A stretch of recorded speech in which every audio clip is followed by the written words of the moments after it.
जगातल्या इतिहासामध्ये शेतकऱ्यांनी महत्वपूर्ण योगदान दिले.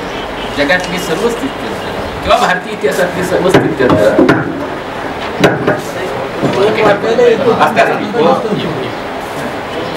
याच्यामध्ये शेतकऱ्यांची प्रमुख भूमिका राहिलेली आहे. पण शेतकऱ्यांनी जी भूमिका अदा केली ती लिहायला इतिहासकार नसल्यामुळं ती भूमिका अगदी भारतीय इतिहासामध्ये सुद्धा नमूद झाली.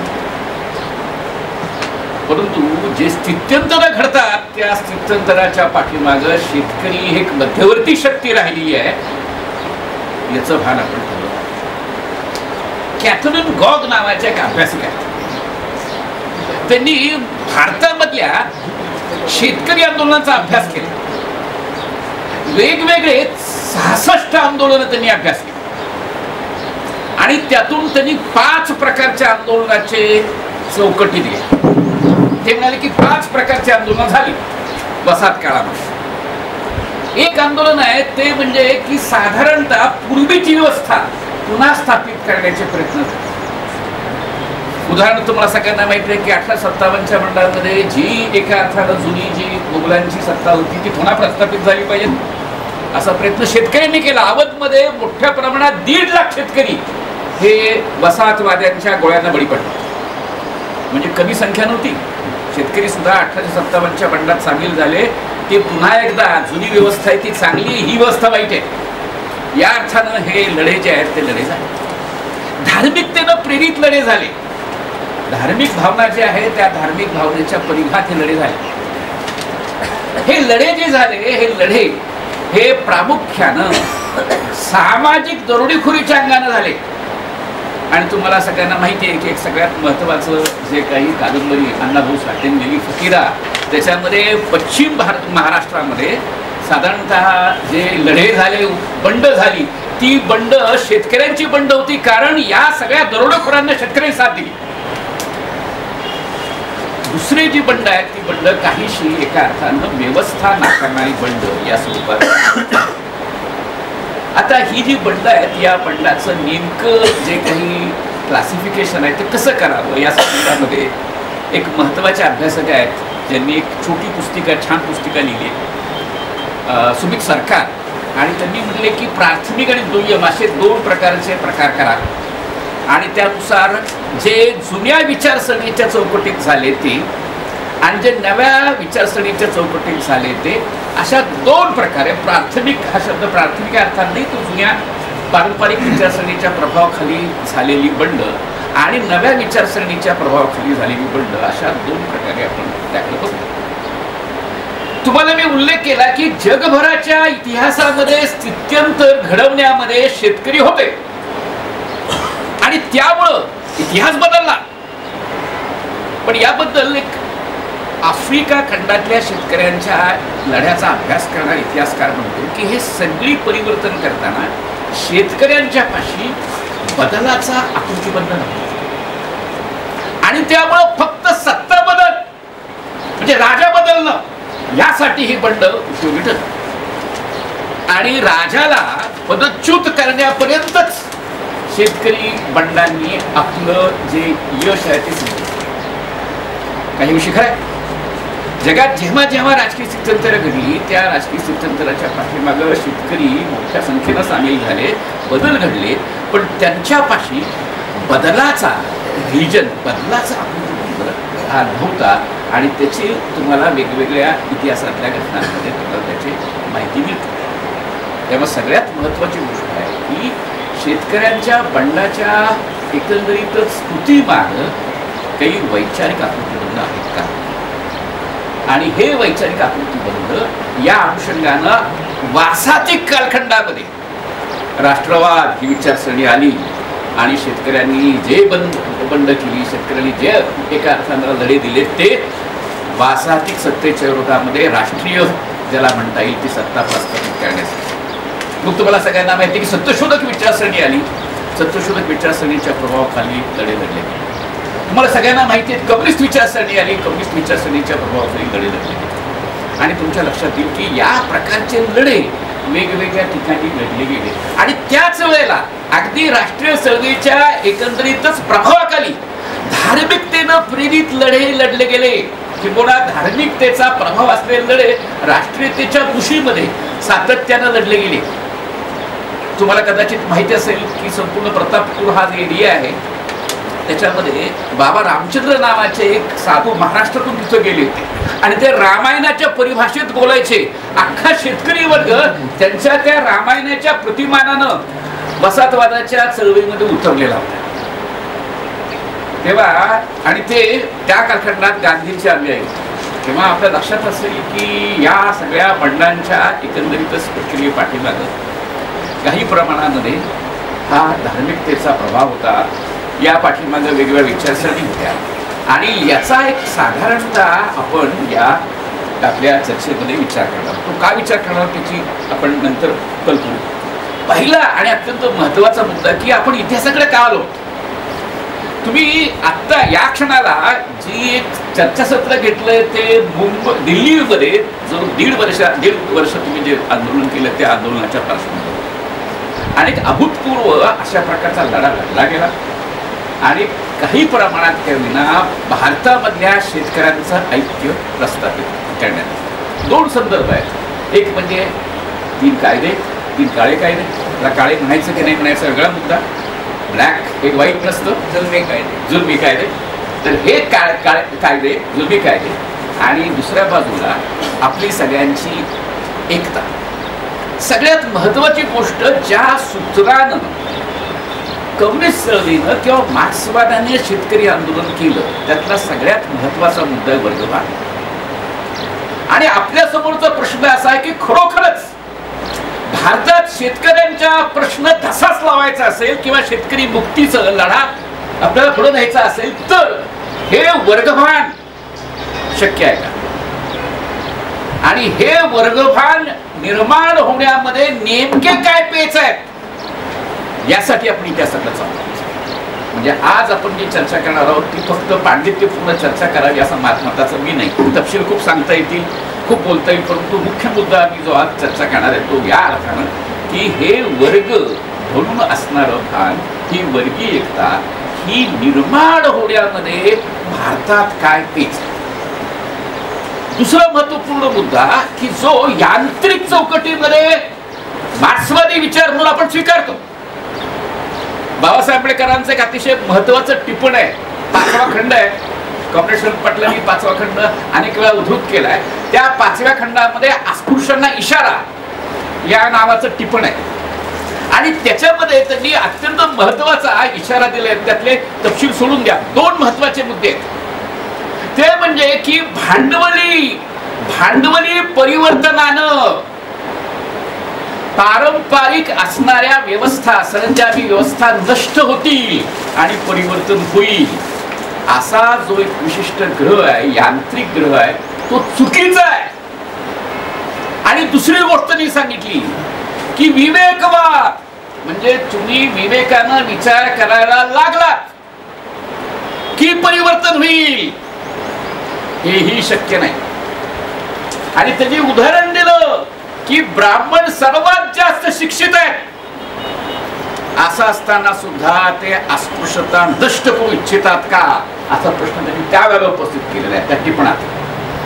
त्या 2 महत्वपूर्ण पातळीवरचे जे आपले समज आहेत की जसं ज्ञान, जसं शिक्षण वाढेल तसा विवेक वृद्धिंगत होईल आणि तसं परिवर्तन घडेल. आणि दुसरा जसं औद्योगिक, जसं एका अर्थानं तांत्रिक, जसं भांडवली परिवर्तन पुढे जाईल तसं समता येईल. ही दोन्ही जे एक सर्वसाधारणरित्या असणारे आपले ग्रह आहेत ते ग्रह चूक आहेत. आणि या अर्थानं हा जो कायदा आहे तो कायदा हा नीट समजून घेतला पाहिजे. मी तुम्हाला सांगेन की हा कायदा जो आहे या कायद्याला तुम्ही जर वसाहत कालखंडाच्या संदर्भात पाहायचं असेल तर नीट पाहता येतं. खोटी ब्रिटिश कालखंडापूर्वी पण होती. आणि तुम्ही जे शेतकऱ्यांचं उग्र बंड प्रामुख्यानं तेलंगणामध्ये पाहिलं तिथंही जमीनदारी होती. पण तुमच्या लक्षात येतं की वासातिक सत्तेच्या शोषणामध्ये ही खोटी आणि ही जमीनदारी अधिक निर्मम झालेली आहे, तपशील आहे. तुम्ही जर हा संपूर्ण कोकणचा पट्टा घेतला तर कोकणच्या पट्ट्यामध्ये नवे जे इथले स्थानिक नसलेलेच उत्तर प्रदेशामधले मारवाडी असे खोत या मुंबईच्या जवळच्या भागामध्ये निष्पन्न झालेले आहेत. हे खोत हे पारंपरिक खोत नाहीत. तेव्हा खोतीला वसाहतवादाच्या कालखंडात बळ मिळालं, कारण वसाहतवादाला जी लूट करायची होती त्या लूट करण्याच्या चौकटीमध्ये ही जाती व्यवस्था एका अर्थानं त्यांना उपयोगाची होती.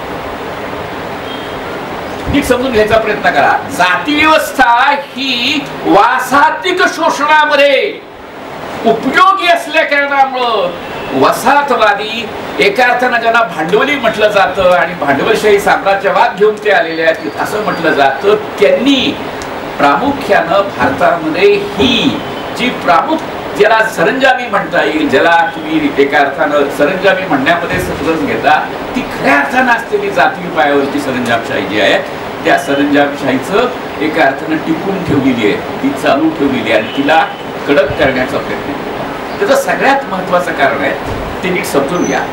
जाती व्यवस्था ही निम्न जातीयांना लिस्ट अत्यंत कमी उपभोग पातळीवरती जगायला भाग पाडते. तुम्ही सगळ्यात महत्वाचं जर शेतकऱ्यांचा असूर वाचला तर शेतकऱ्यांच्या असूरमध्ये शेतकरी किती उपभोग क्षमतेच्या निम्न पातळीवर जगतो, भाकरी आणि मीठ खातो, त्याची जगण्याची स्तर जो आहे तो स्तर इतका निर्मम आहे आणि दलिताचा त्याहून निर्मम आहे. ही जी निर्ममता आहे उपभोग क्षमतेच्या बाबतीमध्ये उपभोग घेण्याच्या पातळीवरती ती निम्न ठेवणं गरजेचं आहे. आणि म्हणून शूद्राचा दर्जा शेतकऱ्यांना आहे. शेतकरी शूद्र आहे, सगळे शेतकरी शूद्र आहेत. आता काही दावे करत कुणी क्षत्रिय म्हणत न म्हणत शेतकऱ्यांचं शोषण हे ते शूद्र असल्यामुळेच होत असतं आणि शूद्र म्हणून त्यांना तो दर्जा सातत्याने देण्यात आला, हे आपण समजून घेणे गरजेचं आहे. आणि त्यामुळे ही जी आकृतीबंध आहे हा आकृतीबंध सगळ्यात महत्वाचा आकृतीबंध आहे, ज्यामध्ये जाती व्यवस्था ही साम्राज्यवादी शोषणाचा पाया बनते. ब्रिटिशांना हे हवंय, भांडवली वासातिक असतानाही ते हवंय आणि म्हणूनच आपण जी अपेक्षा बाळगतो की मार्क्स असं म्हणाला की रेल्वे आली तर सगळं बदलणार, आधुनिकता येणार, जाती मोडणार, असं घडलं नाही. याचं मुख्य कारण आपण समजून घेतलं पाहिजे की त्या पाठीमागच्या एका अर्थानं असलेल्या हितसंबंधाचा मुद्दा. बाबासाहेब आंबेडकरांनी जनता वर्तमानपत्रामध्ये कम्युनिस्टांना आव्हान केलेलं आणि म्हटले की साम्राज्यवादाविरोधात लढणं ही प्रायोरिटी मी मान्य करतो, परंतु भारतामध्ये साम्राज्यवादी शोषणाचा पाया हा प्रामुख्यानं जात राहिलेला आहे. याकडे दुर्लक्ष करू नका. जात आणि जमात हा आहे.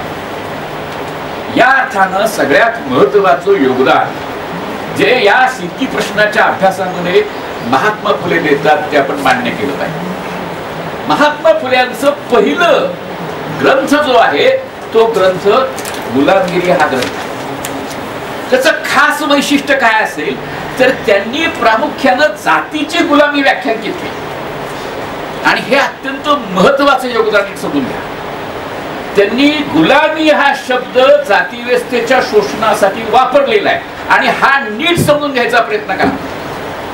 पेशवाई मधले संदर्भ काढा आणि पेशवाईतले किंवा कुठल्याही कालखंडातले संदर्भ काढा आणि तुम्हाला असं लक्षात येईल की शेतकऱ्यांचं स्थान हे गुलामाचं स्थान केल्याशिवाय तुम्हाला त्याचं शोषण करता येत नाही.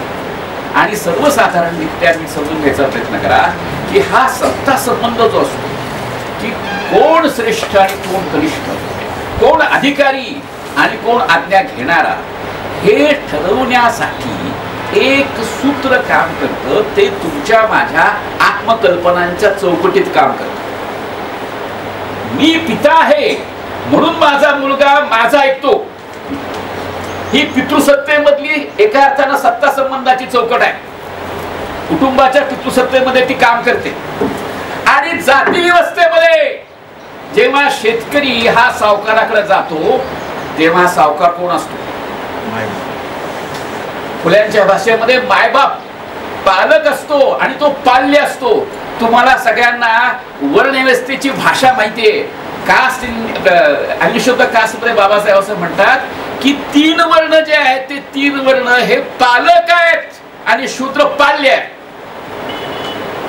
अधीन आहे तो. आणि ती अधीनता जी आहे ती अधीनता ही तुम्हाला लक्षात येईल की कुटुंबाच्या रचनेमध्ये असलेल्या अधीनतेचा हा प्रतिबंध निर्मम आहे. नीट समजून घ्या. मुलाला स्वतःचं स्वातंत्र्य द्यायला आपण पितृसत्ताक व्यवस्थेमध्ये फार तयार नसतो. इंजिनिअरिंगला जायचं, डॉक्टरीकडे आपण ठरवतो. तुझं काय भले मी ठरवणार, तुला काय कळतं? न कळणं, शेतकऱ्यांना काही कळत नाही, शूद्रांना काही कळत नाही आणि म्हणून तुम्हाला दिसेल की ते एक पूर्ण योजनाबद्ध पद्धतीने केलं जातं. आणि सगळ्यात महत्वाची गोष्ट फुले सांगतात की हा अधीनतेचा आकृतिबंध रचला जातो. लक्षात घ्या, दास्य हे तुम्हाला अधीनतेतून उभं केलं जातं. म्हणजे प्रामुख्यानं अवलंबित्व लादलं जातं. तुम्हाला सगळ्यांना माहिती आहे की जगभरातल्या शेती सभ्यता या कॅलेंडर शिवाय उभ्या राहत नाही. सगळ्यात पहिल्यांदा कॅलेंडर हे शेतकऱ्यांनी उभं केलं, कारण त्याशिवाय शेतीच करता येत नाही. तुम्हाला सगळ्यांना माहिती आहे शेतकऱ्यांना कॅलेंडर शिवाय काही शक्य नाही. परंतु कॅलेंडरचा अधिकार शेतकऱ्यांपाशी होता का? तुमच्यापैकी बहुतेकांना कदाचित कळलं असेल तर पटकन कळतं की ब्राह्मणांवरती शेतकरी का अवलंबून राहतात. कॅलेंडर गेलं तुमच्या हातातून. आणि ही जी आहे ती अशा प्रकारचं अवलंबित्व रचण्याचा एक पूर्ण आकृतिबंध जाती व्यवस्थेत आहे. म्हणजे तुम्ही शूद्र असणं आणि ब्राह्मणाला ब्राह्मण असणं याच्यामध्ये जे सत्तेचा विषम संबंध आहे तो आहे गुरु, तुम्ही आहे शिष्य. काय आहे सत्ता संबंध? तो आहे बापू. तुम्हाला सगळ्यांना माहितीये अनेक वेळेला काही ग्रामीण भागामध्ये ब्राह्मणाला बापू म्हटलं जातं, पित्याचा मान दिला जातो. तो आहे स्वामी. आणि हा जो सत्ता संबंध आहे हा सत्ता संबंध हा मुख्यतः शेती शोषणाचा आकृतिबंध बनतो, पाया बनतो. आणि हे जर तुम्ही समजून घेतलं तुमच्या लक्षात असेल की फुले फार रास्त भूमिका सांगतात आणि जी जातीय गुलामी आहे त्या जातीय गुलामीच्या विरोधात बंड करायला सांगतात. तुम्हाला वेगवेगळ्या प्रकारे अवलंबित्व उभं केलं जातं. अवलंबित्वाचा एक प्रकार म्हणजे शिक्षण नाकार. अवलंबित्वाचा दुसरा प्रकार म्हणजे धर्मभोळेपणा. फुल्यांनी संकल्पना वापरली अविद्या. आणि आता सर्व प्रकारच्या अविद्या. तुम्हाला व्हॉट्सअप नावाची गोष्ट, फेसबुक नावाची गोष्ट अविद्या. वास्तवाचं चुकीचं भान आणि वास्तवाचं चुकीचं भान उभं करूनच सत्ता गाजवता येते हा पुराणापासूनचा दाखला आहे. त्यांची तेवढी एका अर्थानं परंपरा आहे की आज सुद्धा तेच करतात की जे पुराणाच्या कालखंडात केलं. सगळ्या नादान खोट्या थापा सत्य म्हणून तुमच्या माथ्यावर मारल्या गेल्या. आणि त्यामुळे धर्म बोळवणं म्हणजे आणखी होणं. व्यवहार भोळेपणा. शेतकरी सतत व्यवहार भोळा राहिलाय. उदाहरण तुम्ही कोणत्याही काळातली घ्या, आजही शेतकरी त्याच्या अवलंबित स्थानामुळे व्यवहार भोळा असतो. तुम्ही म्हटला हो जागतिक संदर्भ बदललेले आहेत, भांडवलशाही ही एक मध्यवर्ती उत्पादन पद्धती आहे, मान्य आहे. आमचा दावाच नाही की भांडवलशाही ही मध्यवर्ती उत्पादन पद्धती आहे की नाही, ही आहेच. परंतु ही भांडवली उत्पादन पद्धती मध्यवर्ती असताना सुद्धा जो विनिमय होतोय म्हणजे सर्वात महत्वाची गोष्ट उत्पादन पद्धती म्हणून शेतीचं जे काही स्थान आहे त्यात जरी तितकं राहिलं नसलं तरी ती विनिमय संबंधाचा आकृतिबंध हा मुख्यतः जातीचाच काम करतोय. आणि ठाई ठाई जिथं म्हणून विनिमय आहे तिथं शेतकरी नाडला जाईल, तिथं शेतकरी लुटला जाईल, तिथं शेतकरी दाबला जाईल. ही व्यवस्था आहे. तुम्ही 3 कायद्यांना विरोध का करता? त्याचं मर्म फुल्यांनी तुम्हाला सांगितलेलं आहे की हे विनिमय संबंधाचं आहे प्रकरण. तुम्ही जेव्हा बियाणं घ्यायला या जाल तेव्हा तुम्ही अवलंबित, कारण तुम्हाला बियाणं हवंय आणि ते त्याच दुकानदाराकडे आहे. तुम्ही जेव्हा माल विकायला जाल तुम्ही त्याच्यावर अवलंबून आहात. आणि विनिमय संबंधाच्या प्रत्येक स्तरावरती लूट आणि शोषण आहे. त्यामुळे हा जो सत्ता संबंध आहे हा सत्ता संबंध मध्यवर्ती आहे. आणि त्यामुळे सगळ्यात महत्वाची गोष्ट फुल्यांकडनं आपण शिकली पाहिजे ती म्हणजे की शेतीचा संबंध जातीव्यवस्थेशी आणि शोषणाशी कसा, जाती दास्याशी कसा. आणि म्हणून समजून घ्यायचा प्रयत्न करा की केवळ क्षत्रियत्वाचा क्लेम करण्यामुळं शेतकऱ्यांचं काही कुठल्या प्रकारचं कल्याण होणार नाही. जे ऍक्च्युअल दास्य आहे, क्षत्रियत्वाचा दर्जा दिला, समजा तुम्हाला क्षत्रियत्व बहाल केलं, चला सगळेजण क्षत्रिय असं म्हटलं. आजकाल सगळे क्षत्रियाच्या कल्पनेनं पेटून उठलेले की आम्ही सगळे क्षत्रिय आहोत. पण त्यामुळे तुमची ही अवलंबित्वा संपते का हे तुम्ही समजून घ्या. संपत नसेल तर शेतकरी ज्या एका अर्थानं जातीय शूद्र या कोटीमधला आहे तो शूद्र कोटीमध्ये सर्व दूर आहे. शूद्र आणि शूद्र कोटीमध्ये, आदिवासी म्हणून तो अतिशूद्र कोटीमध्ये आणि कुणबी म्हणून तो शेतकरी म्हणून शूद्र कोटी. आणि तो सातत्यानं त्या अवलंबित चौकटीमध्येच ठेवला जातो. हे त्याचं मेकॅनिझम. जेव्हा फुल्यांचं योगदान अनेक पातळीवरती आहे त्यापैकी ही एक महत्वाची गोष्ट आहे की ती आपल्याला या शोषणाच्या मागे असलेला मुख्य जातीचा आपण बसतो. दुसरी एक महत्वपूर्ण गोष्ट आहे की भारतामध्ये वासातक कालखंडामध्ये रोमहर्षक लढे झाले. खूप उग्र, आपल्या सर्वांना अभिमानास्पद असे संघर्ष झाले. आणि या संघर्षाचं जे आकलन आहे त्या आकलनातून चुकता कामा नये. काय होतं की आपण मार्क्सवादाला एका विशिष्ट चौकटीमध्ये फक्त शास्त्रीय विधान या स्वरूपात घेतलं तर चुकेल. आपण हे समजून घेतलं पाहिजे की हे विधान तपासण्याचे, हे विधान बदलण्याचे आपल्याकडे प्राज्ञा आहे, आपल्याकडे अधिकार आहे. कार्ल मार्क्सनं जेव्हा शेतकऱ्यांच्या संबंधामध्ये विधान केलं सॅक ऑफ पोटॅटोज की हा शेतकऱ्यांना त्यांनी एक बटाट्याची गोळी, ते त्याचा संदर्भ क्लिअर आहे, स्पष्ट आहे. 18th नोव्हेंबरच्या वेळेला म्हणजे जेव्हा फ्रेंच क्रांती 1871ची फ्रेंच क्रांती जी आहे त्या क्रांती फसली, ती फसण्याचं मुख्य कारण जे आहे ते मुख्य कारण बुर्जुआजी, मध्यम वर्ग आणि शेतकऱ्यांनी साथ न देणं आणि त्यामुळे कामगारांची क्रांती फसली असं त्याचं जे आकलन होतं. त्या आकलनाच्या मुळे त्यांनी असं सांगितलं की शेतकरी एकाकी, एकटा, एकल आहे आणि त्याच्यामध्ये एक संघीयता नाहीये, त्याच्यामध्ये एक समूहभान नाहीये, असा एक महत्वाचा दावा त्यांनी केला. आणि त्यानंतर मार्क्सवादी तत्वज्ञानाचे ते सूत्र बनले. आणि त्या सूत्र बनल्याचा तोटा असा झाला की आज अगदी कम्युनिस्ट पक्षाची स्थापना झाल्यावर सुद्धा शेतकरी संघर्ष उभा करावा याबद्दल खूप दिरंगाई करण्यात आली. तुम्हाला कदाचित माहिती असेल की पहिल्यांदा कम्युनिस्ट पक्षावरती जेव्हा बंदी घालण्यात आली तेव्हा बंदी घातल्यानंतर पीपल्स अँड वर्कर्स पार्टी याची 1929 मध्ये स्थापना करण्यात आली. आणि ती स्थापना केल्यावरती खुटीच्या आंदोलनात त्यांनी उतरावं असं आव्हान बाबासाहेब आंबेडकरांनी केले. त्यांनी जो खुटीच्या संबंधातलं भाषण केले त्यात म्हणले की वर्कर्स पीपल पार्टी काय करते. 36 नंतर कॉमिल्टननं डिसिजन घेतल्यानंतर, कारण कॉमिल्टननं शेतकऱ्यांना क्रांतिकारी मांडलंच नाहीये, त्यामुळे 36 नंतर त्यांनी किसान सभा बांधायला प्रारंभ केलेला आहे. हे आपण जरा इतिहास पाहिला तर आपल्या लक्षात येईल की काही विधानं जे आहेत ती काही विधानं ही गंभीरपणानं चुकली आहेत. या पार्श्वभूमीवरती आपण विचार केला पाहिजे हा की या आंदोलनामध्ये जी एक समुदाय भावना काम करते ती आहे की नाही.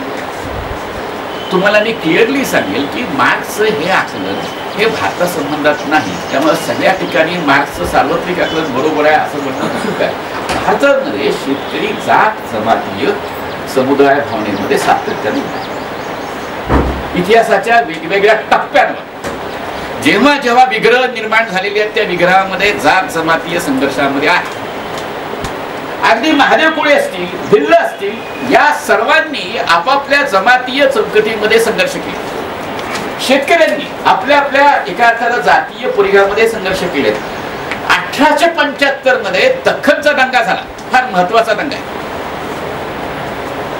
ब्रिटिश वसाहतवादाचे जे निर्मम परिणाम झाले ते इतके विलक्षण होते की त्याच्यामध्ये बहुतेक शेतकऱ्यांनी आपली जमीन गमावली. हा नगर जिल्हा त्यामध्ये मध्यवर्ती होता. तुम्हाला सगळ्यांना माहिती आहे, तुमच्यापैकी अनेक काँग्रेसनाही माहिती असेल की हे महत्वाचं शेतकरी एका अर्थानं लढ्यामध्ये नगर मध्यवर्ती राहील. तुमच्या लक्षात असं येईल की हे जे बंड झालं या बंडाला प्रामुख्यानं एक सर्वसाधारणतः सामुदायिकता होती, समूहभावना. ही सामुदायिकता समूहभावना जी होती त्याचा थोडासा आपल्याला एका अर्थानं अंदाज असला. एकतर काय घडलं, एकतर सर्वच म्हणजे तुम्हाला सगळ्यांना माहिती असेल की जे देशमुख होते त्या देशमुखांची सत्ता ही 1818 मध्ये संपतात. कुलकर्णी वतन राहिलं पण देशपांडे देशमुख संपले. आणि ते संपल्यानंतर त्यांना करायचं काय, सत्ता राजकीय सत्ता नसला कारणामुळं ते आस्ते आस्ते त्यांचं पतन व्हायला लागलं. आणि ज्याला 96 कोळी मराठा सत्ताधारी सामंती होते त्या सामंतांचं पतन सुरू झालं एका बाजूला. आणि त्याचं पतन म्हणजे काय तर कावळे पाटील म्हणून जे पाटील आहेत त्या पारनेरचे, त्या पाटलांचे 400 एकर जमीन होती 1818 मध्ये आणि 1875 मध्ये 0 एकर झाली. आणि रवींद्र कुमार यांनी आकडे दिलेले आहेत की शेतकऱ्यांनी जशा जमिनी गमावल्या. मारवाडी सावकार जे याच्यातून आले ते सावकारांनी या सगळ्या भागामध्ये आपलं जाळं विणलेलं आहे. आणि कॉम्प्लेक्स आहे बरं काय, लक्षात घ्या, सावकार हा स्वामी या चौकटीत येतो. तुम्ही सगळ्या गावांमध्ये पाहिलं तर जो संबंध आहे शेतकरी आणि तो सावकार, शेतकरी आणि व्यापारी हा गमतीदार आहे, त्याच्यावर खूप अवलंबून आहे. आणि त्यामुळे त्याच्यावरती स्वामित्व येतच, त्याच्यापाशी स्वामित्व येतच. कारण तुम्हाला सगळ्यांना माहिती की ग्रेन मार्केट हे सगळ्यात पहिल्यांदा मारवाडी व्यापाऱ्यांनी काम केलं. ग्रेन मार्केट बरोबर ती त्यांनी सावकारी सुरू केली. आणि त्यामुळे 2 ठिकाणी त्यांनी शेतकऱ्यांना जगले, 2 विनिमय संबंधाच्या ठिकाणी त्यांनी शेतकऱ्यांना जगले. आणि ते परके होते, ते त्या अर्थानं महाराष्ट्रात नव्हते. आणि त्यामुळे त्यांच्याविषयीचा एक परकेपणाचा भाव जो आहे तो शेतकऱ्यांच्याकडे जागृत होता. चांगुडे नावाचा एक सैन्यामधून आलेला एक तरुण जो आहे, तर तरुण आपल्या मित्राबरोबर ती या काळूराम नावाचा जो सावकार होता त्या सावकाराला भेटायला गेला. आणि तेव्हा त्याला फक्त विनंती केली की आम्हाला काही कर्ज फेडता येणार नाही एवढ्या कालावधीमध्ये, आम्हाला काहीशी मुदत दे. तेव्हा तो म्हणाला की तुला जर कर्ज फेडता येत नसेल तर त्यांना बायको विका कर्ज. आता हा जो अपमान आहे हा अपमान हा चांगुलेला वाटला. संपूर्ण या भागामध्ये तीव्र राग या सावकाराच्या विरोधात निर्माण झाला. आणि जवळजवळ 12 पंचक्रोशीमध्ये 12 गावांमध्ये तो फिरला.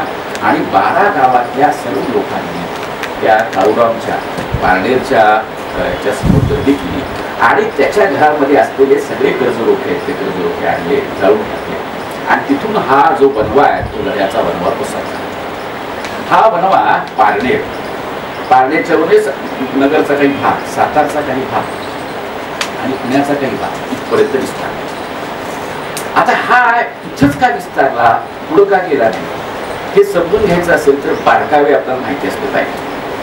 तुमच्यापैकी बहुतेकांना माहिती आहे की फुलब्यांमध्ये लग्न होतात तेव्हा फुलब्यांनी पण दाखवलेलं की शेतकऱ्यांचा सूत पाहिलं जातं, पदर पाहिला जातो. तर सूत लागणं किंवा पदर पाहणं हे जर पाहिलं तर सर्वसाधारणरित्या कुणबी यांचं लग्न वर्तुळ जे आहे ते सीमित होतं. कारण सूत लागेल तिथं किंवा पदर लागेल तिथं तर तुम्हाला दिसतं की त्याच परिघामध्ये नातेगोते संबंध दिसतात. आणि जिथपर्यंत तो नातेगोते संबंध आहे तिथपर्यंतच ते बंड काम करत आहे. त्याच्या पलीकडे ते गेलं म्हणजे बंड उघड होतं. बंड इतकं उघड होतं की ब्रिटिशांना घोडदळ आणावं लागलं. बंदुका घेऊन घोडदळ सातत्यानं या भागामध्ये वावरल्यानंतर हे बंड चिरडले. बंड फार जोरकस होतं. आणि या बंडाचा जो विस्तार आहे तो विस्तार सीमित झाला. ज्या कारणाने बंड झालं आणि ज्या कारणाने सीमित झालं तो मुख्य मुद्दा आहे तो जातीची एकसंहिता. जातीची एकसंहिता ही काम करत आहे. आणि इंटरेस्टिंगली या जातीच्या एकसंहितेला सर्व जातींची साथ बनली. ती साथ का मिळाली हे समजून घेणं गरजेचं आहे. इतिहासातला टप्पा आहे. आज तो तसा आहे असं समजण्याचं कारण नाही, पण तो एक साधा मुद्दा म्हणून की ही एक संहिता मार्क्स सांगतो तशा पद्धतीनं नव्हती, त्यापेक्षा वेगळी होती. आणि ती जातीय एक संहिता शेतकरी जातीची एक संहिता म्हणून काम करत होती. आणि तिला तुम्हाला नकारात्मक चौकटीत पाहता येणार नाही तर तिला तुम्हाला पॉझिटिव्हली एका अर्थानं पाहिलं पाहिजे. कारण तिनं वसाहतवादाच्या विरोधामध्ये, कारण सावकारी विरोधामध्ये, जमीनदारी विरोधात त्यांनी बंड उभारले. आता ही जी एक संगीत आहे, एक संगीत स्वरूप काय असतं, लेले जे आहेत, लेल्यांनी जे महत्वाचं पुस्तक लिहिलेलं आहे महाराष्ट्रातल्या सत्ते संबंधामध्ये, ब्राह्मण असतील किंवा शोषक असतील त्यांचा विरोध म्हणजे निगेशन. सगळ्यात महत्वाची गोष्ट की जे शोषक आहेत त्या शोषकाचं निगेशन सुरू होतं, त्याचा एक विशिष्ट पातळीवरती विरोध सुरू होतो, त्याचा एक चिकित्सा सुरू होते आणि त्याच्यापासून एक नैतिकता, ही बंडाची नैतिकता प्रभावित होते की आमच्या हिताचं जे आहे ते हे आहे आणि त्यासाठी आम्ही बंड जातो. ही एक व्यापक पातळीवरची एक संहिता काम करत असते आणि तिच्या पाठीमागं जात जमाती प्रतिबंध असतात. त्यात लिंगभाव पण असतो ज्याचा उल्लेख वारंवार केला जातो, त्यात जातही असते आणि ही जात आणि लिंगभावाची एकता सामुदायिक चौकटीमध्ये काम करत असते. आणि त्यामुळे हिची एक गोष्ट बळ असं आहे की ती एका बाजूला शोषणाच्या विरोधात उभी राहते आणि दुसऱ्या बाजूला ती रिजनल चौकटीमध्ये एका अर्थानं बांधली जाते. आणि त्यामुळं शेतकरी आंदोलनं जी भारतभरामध्ये झाली, वेगवेगळ्या कालखंडात झाली, ती पूर्णतः भारतभरामध्ये एकवट नाही होऊ शकत. ती एकवट न होण्याचं मुख्य कारण काय असेल, एक उदाहरण आपण 1920च्या दंग्याचं घेऊ शकतो. सातारा जिल्ह्यामध्ये 1920 मध्ये दंगा झाला, फार महत्वाचा दंगा झाला आणि या दंग्याला सत्यशोधक प्रेरणा. त्याच्या आधी पण दंगे झाले सत्यशोधक विचारांच्या प्रभावाखाली, पण आपण 1920च्या दंग्याचा विचार करू. 1920 मध्ये प्रामुख्यानं तिथली जी शेती होती ती सावकारांच्या ताब्यात गेलेली होती. म्हणजे गेल ऑम्वेट यांच्या पुस्तकामध्ये त्यांनी दिलेले की प्लेटवरचे म्हणजे सर्वसाधारणरित्या डोंगराखालचे सगळा जो जमिनीचा पट्टा आहे 66% जमीन जी आहे ती जमीन ब्राह्मण सावकारांच्या, मारवाडी सावकारांच्या ताब्यात आहे.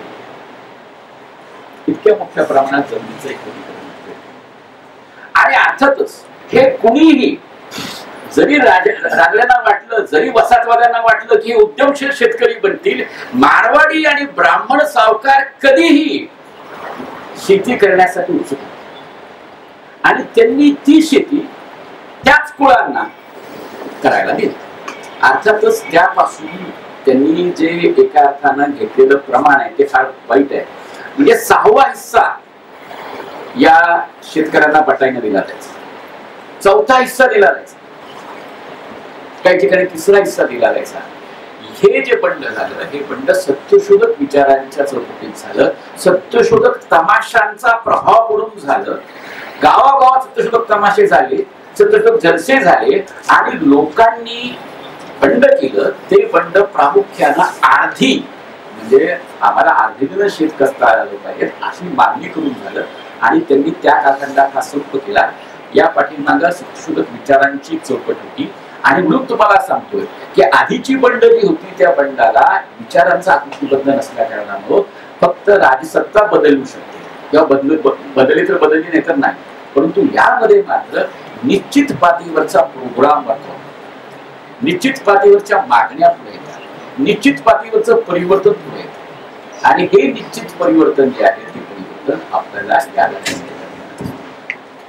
आपण राष्ट्रीय चळवळीचा जर मुद्दा घेतला तर राष्ट्रीय चळवळीच्या परिघामध्ये हे परिवर्तन घडत नाही. नीट समजून घ्यायचा प्रयत्न करा. राष्ट्रीय चळवळीचा एक आकृतीबद्ध मानला गेला. लेनिनचं एक सूत्र होतं की मध्यवर्ती जो विग्रह आहे तो विग्रह वसाहतवादा विरोधामध्ये आहे आणि वसाहतवादा विरोधात विग्रह असल्या कारणामुळं आपण काँग्रेस बरोबरती राष्ट्रीय चळवळीवरती लढलं पाहिजे आणि राष्ट्रीय चळवळीवरती लढून स्वातंत्र्य मिळवलं पाहिजे. हा एक विशिष्ट पातळीवरचा आकृतीबद्ध होता. परंतु जर तुम्ही या राष्ट्रीय आंदोलनामधला शेतकरी लढा पाहिला तर त्यात कॉन्क्रीट यश मिळालंय असे काहीच एका अर्थानं आपल्याला उल्लेख करता येईल. सगळ्यांना माहिती आहे चंपारण्य तिथं काही करता येईल, परंतु नंतरच्या कालखंडामध्ये आपल्याला ते दिसत नाही. कारण जे राष्ट्रीय काँग्रेस मधले बुर्झवाजी, राष्ट्रीय काँग्रेस मधला जो मध्यमवर्ग आहे, राष्ट्रीय काँग्रेस मधला जो श्रेष्ठीजन आहे तो हे पाहतोय की शेतकऱ्यांचा हितसंबंध जो आहे तो शेतकऱ्यांचा हितसंबंध जोपर्यंत वसाहतवादाच्या विरोधात आहे तोपर्यंत आम्ही स्वीकारू, पण तो संबंध आमच्या विरोधात आला तर आम्ही स्वीकारणार नाही. त्यामुळे चंपारण्यमधले मळेवाले हे गोडे मळेवाले होते म्हणून तो संघर्ष सुटला. परंतु खोटीचा संघर्ष जो महाराष्ट्रामधल्या इतर देशीय प्रामुख्यानं कोकणस्थ ब्राह्मण खोतांच्या विरोधातला होता, त्याच्यामध्ये काँग्रेस खोतांच्या बाजूने राहील निसमून याचा प्रयत्न करा. म्हणजे त्यांनी लढे लढलेच नाही तर त्यांचे सगळे लढण्यात चूक होते असा काही तो मुद्दा नाही. त्या मुद्द्याचा भर राहिला की जे वसाहतवादी शोषण आहेत त्याच्या विरोधात आम्ही लढू, म्हणजे तुमचे टॅक्सेस जे आहेत, वसाहतवादी टॅक्सेस जे आहेत ते कमी करा. परंतु जे त्या वसाहतवादी शोषणाला कारणीभूत असणारे जमीनदार सावकार आहेत, खोत आहेत, या खोतांना या काँग्रेसनं सातत्यानं संरक्षण दिलं. आणि म्हणून टिळक असोत की गांधी असोत, यांच्या नेतृत्वाखाली शेतकरी लढ्यात उतरले. मला सगळ्यांना माहिती असेल की टिळकांनी सुद्धा साराबंदीसाठी आंदोलन करायचा प्रयत्न केला, शेतकऱ्यांची संवाद साधायचा प्रयत्नाला उतरवायचा. गांधीच्या काळात खूप मोठ्या प्रमाणात शेतकरी आले, परंतु याचा भर वसाहतवादी शोषणाच्या विरोधात राहिला. पण वसाहतवादी शोषण ज्यांच्यामुळे घडत होतं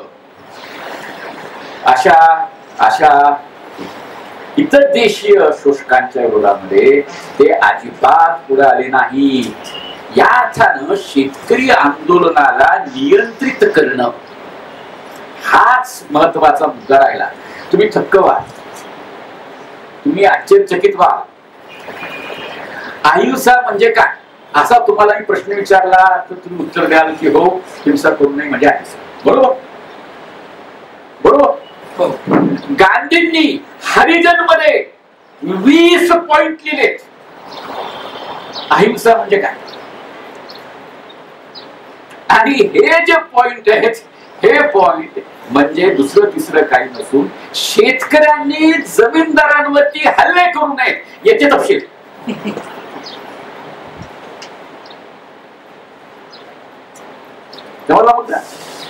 गांधींचं मुख्यपण मी नाकारत नाही.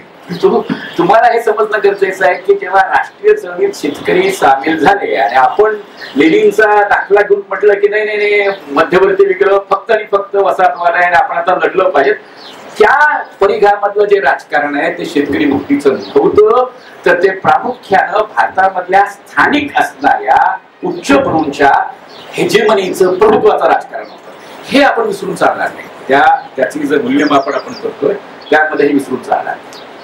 आणि मग आपल्याला समजलं पाहिजे की हे जे आंदोलन आहे त्या आंदोलनाची एक मर्यादा आहे. पण या आंदोलनाची मर्यादा केव्हा उल्लंघली गेली, जेव्हा वरच्या नेतृत्वाचा त्याच्यावर ताबा नव्हता. उदाहरणार्थ सांगायचं म्हटलं तर 1942चा लढा, 1942चा लढा फार महत्वाचा आहे.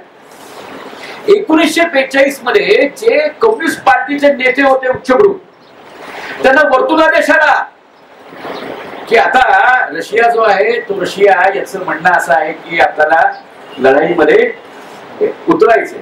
आणि त्यामुळे त्यांनी दोस्त शक्ती मित्र शक्ती या चौकटीमध्ये असं सांगितले की आता आपण ब्रिटिशांच्या विरुद्ध संघर्ष करता काम आहे. हे संदेश द्यायला इथं तुळपुळे आले होते, त्याचे उल्लेख आहेत आत्मकथनांमध्ये, अनेक काँग्रेसच्या आत्मकथनात त्याचे उल्लेख आहेत. ते सांगतात ते आले तरी देखील आम्ही राष्ट्रीय चळवळीत सांगितलं. अनेक कम्युनिस्ट पक्षांच्या आदेशांना नाकारू त्यावेळेला कम्युनिस्ट पक्षाचा प्रभाव नगरवरती होता, तरी देखील लोक गेले. त्याचं मुख्य कारण की हा विग्रह जो आहे तो विग्रह शेतकऱ्यांना दिसत होता.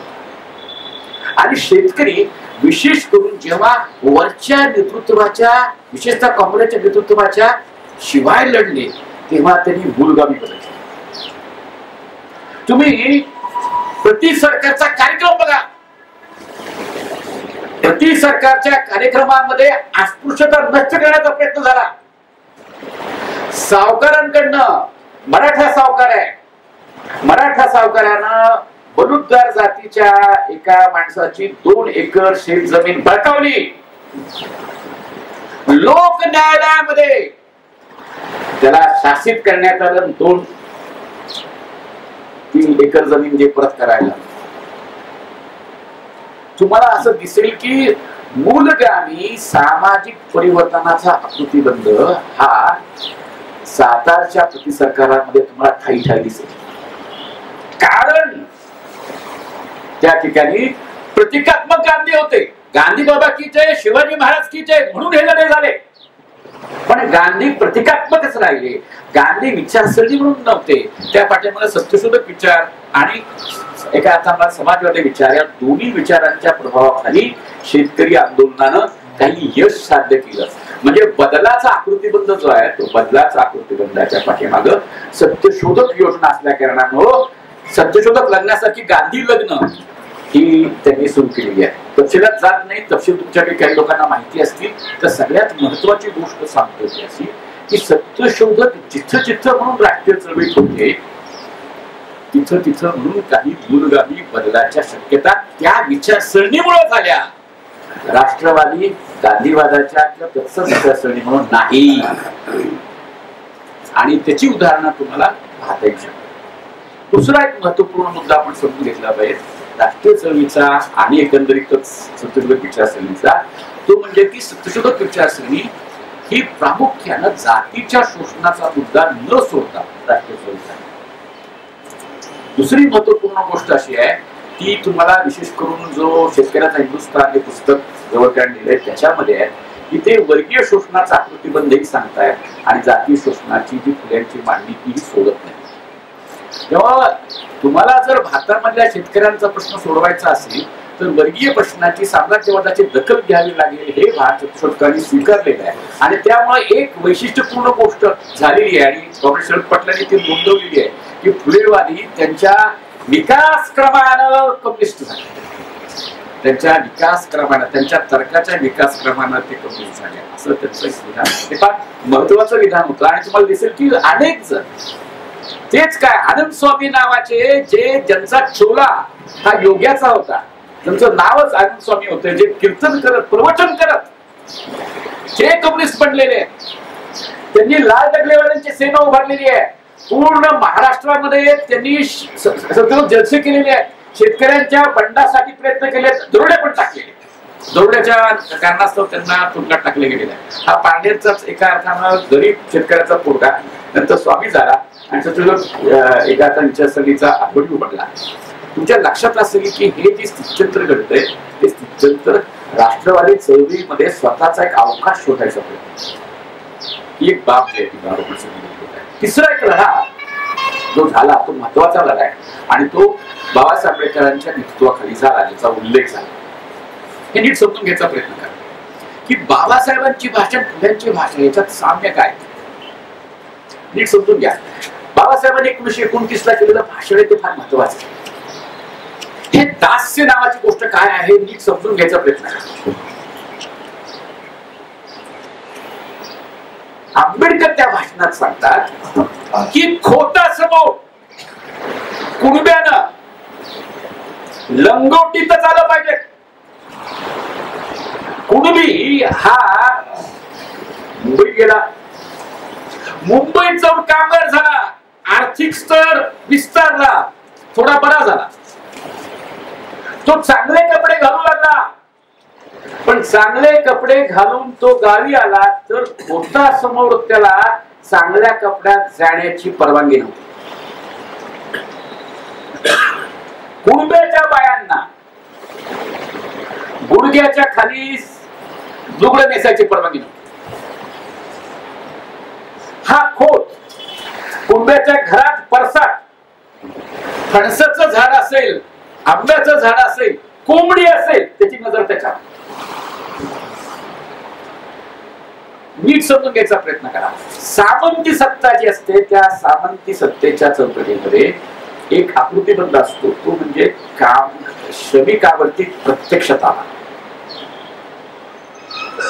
आणि हा प्रत्यक्ष ताबा करताना प्रामुख्यानं जो दास असतो त्या दासाला अपमान असला पाहिजे. दास असणं म्हणजे अपमानित असणं. स्वामी स्वामी का असतो कारण दास त्याला सन्मान करतो. दास दासासारखा वागतो म्हणून स्वामी स्वामी असतो. पती पती असतो कारण पत्नी त्याला पतीचा मान देत असते, आणि जेव्हा पत्नी पतीचा मान देत नसते म्हणजे श्रेष्ठता स्वीकारत नसते तेव्हा त्याचा एका चिडत असतो. तेव्हा हा जो मुख्य आकृतीबंध आहे तो आकृतीबंध हा तुम्हाला जो तुमच्या जवळच्या संबंधात दिसतो तो आकृतीबंध आहे, आणि तो दास्याचा आकृतीबंध आहे. आणि म्हणून सगळ्यात महत्वाचं सूत्र असं म्हणतात की या सर्वांना स्वाभिमान नाकारला जातो.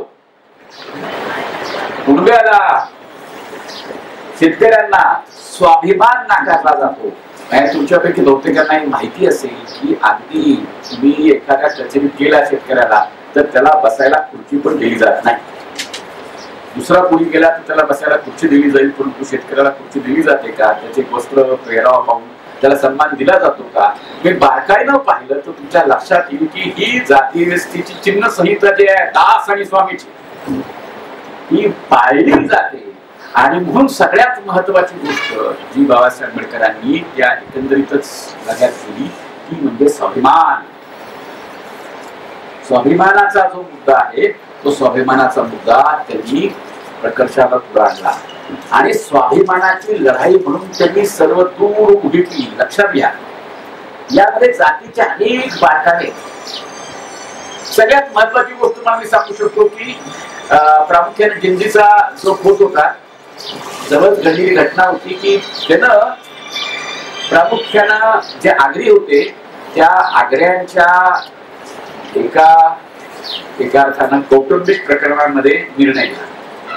तो आग्र्यांच्या जाती पंचायतीचा अतिक्रम होता, आणि हा मुद्दा जो आहे तो मुद्दा मध्यवर्ती बनला आणि त्याचा विरोध नाही. तुम्ही खोट जरी असला तरी तुम्हाला आमच्या अधिकार, अशा प्रकारचा प्रयत्न सुरू झाला. ते जातीचं म्हणून एक विशिष्ट प्रकारचा संघर्ष सुरू झाला. वेगवेगळ्या पद्धती होत्या लुटीच्या. पॉलिकोट नावाची पद्धत होती. लूट कशी करायची लक्षात घ्या. फुले आणि फुल्यांच्या परंपरेचं सगळ्यात महत्वाचं मर्म काय असेल तर ते शोषण तंत्र स्पष्ट करते.